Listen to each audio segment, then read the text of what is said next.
नाही, मला ह्याची माहिती नाही. मी आता सभागृहात आज पहिला दिवस आहे, पहिल्यांदाच आलोय. मी सगळ्यांशी चर्चा करेन. परंतु मी तुम्हाला जसं सांगितलं की एनसीपीच्या बाबतीमध्ये काही बातम्या येत आहेत, आमच्या संदर्भामध्ये काही बातम्या येत आहेत, भाजपच्या संदर्भामध्ये काही बातम्या येत आहेत. आमचे तिन्ही नेते मंडळी अतिशय सक्षम आहेत, सगळ्यांना अतिशय चांगल्या पद्धतीनं मान सन्मान देणारे आहेत.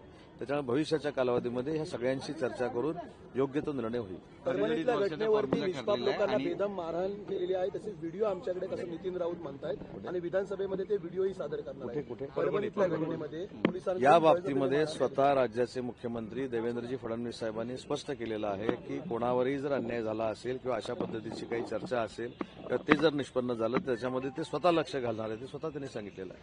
सर, एक हिंदी में बता दें, आज शपथ विधि के बाद पहला दिन है, क्या कुछ एक्सपेक्ट किया जा सकता है? क्योंकि बताया जा रहा है काफी आपके जो आज पहला दिन है, जो मंत्रीगण है उनका पहचान सभागृह में होगा, जो बिल है उनका इंट्रोडक्शन होगा और मेरे ख्याल से ये विदर्भ में अधिवेशन है, विदर्भ को लेके महाराष्ट्र का विकास के लिए ये अधिवेशन होगा। सर, कई सीनियर लीडर नाराज बताए जा रहे हैं। छगन भुजबल ने अपनी नाराजगी व्यक्त की है, कहा कि मिनिस्टर नहीं, ठीक है, एनसीपी के लीडर, हमारे लीडर एकनाथ शिंदे साहब और बीजेपी के लीडर देवेंद्र जी, ये सब लोगों से बात करके ये ठीक है, फैमिली में इधर उधर होते रहता है, पार्टी हम फैमिली करके चलाते हैं, तो ये तीन हमारे जो लीडर लोग हैं वो बैठ के उसके ऊपर मार्ग निकालेंगे। लंबे समय हो गए लेकिन झालं सर, एक लंबे समय हो गया लेकिन पोर्टफोलियो डिस्ट्रीब्यूशन अब तक नहीं हो पाया। 2 दिन में आपको पता चलेगा कि किस मंत्री के पास कौन सा पोर्टफोलियो है। देरी क्यों है?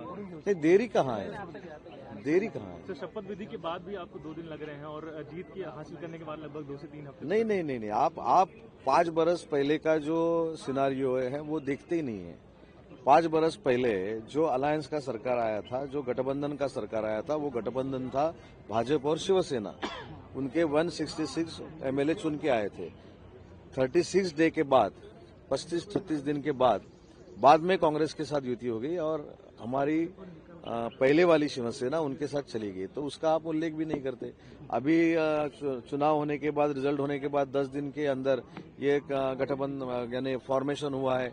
कल शपथ विधि हुआ है, कल 8 बजे खत्म हुआ है, अभी 12-14 घंटे हो गए, तो आज के दिन और कल के दिन हो जाएगा ना पोर्टफोलिओ। सर, तानाजी सावंत सहित प्रकाश सुर्वे काही आमदार आहेत ज्यांनी तर स्पष्ट सांगितले की आम्ही आता मग राजीनामा द्यायची सुद्धा तयारी ठेवतो, आम्ही शिंदे साहेब। नाही, मला असं वाटतं की शिंदे साहेबांवर सगळ्यांचा विश्वास आहे. शिंदे साहेबांनी देखील, मी अगदी स्पष्टपणानं सांगतो की आज मंत्री जरी मी असलो तरी एक शिवसैनिक म्हणून काम करतो, परंतु माझ्यासहित आमच्या सगळ्या आमदारांना त्यांच्या मतदारसंघामध्ये जर कोणी विकासात्मक ताकद दिली असेल, माझ्या मतदारसंघामध्ये आजपर्यंत सगळ्यात जास्त पैसे मी 100 कोटी रुपये मागच्या 5 वर्षाच्या कालावधीमध्ये मी आणले.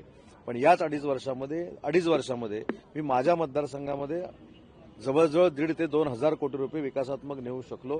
हे प्रत्येकाच्या आमच्या मतदारसंघामध्ये आहे. मी असेल, सुर्वे साहेब असतील, मुंडेकर साहेब असतील, सगळ्यांच्या मतदारसंघामध्ये आहे. थोडंफार मंत्रिपदावरनं इकडे तिकडे होऊ शकतं, परंतु या सगळ्यांची समजूत काढून कुटुंब म्हणून आम्ही उद्या परवापासून पुन्हा एकदा जोरदार कामाला लागू आणि शिवसेना आणि महायुतीच्या सगळ्या स्थानिक स्वराज्य संस्था कशा येतील यासाठी आम्ही लक्ष देऊ. उघड बंडाचं जे तुम्हाला इशारा देतात, त्यांच्या संदर्भात काय भूमिका असेल, त्यांच्यावर कारवाई केली जाईल सातत्याने जर अशी पक्षविरोधी भूमिका?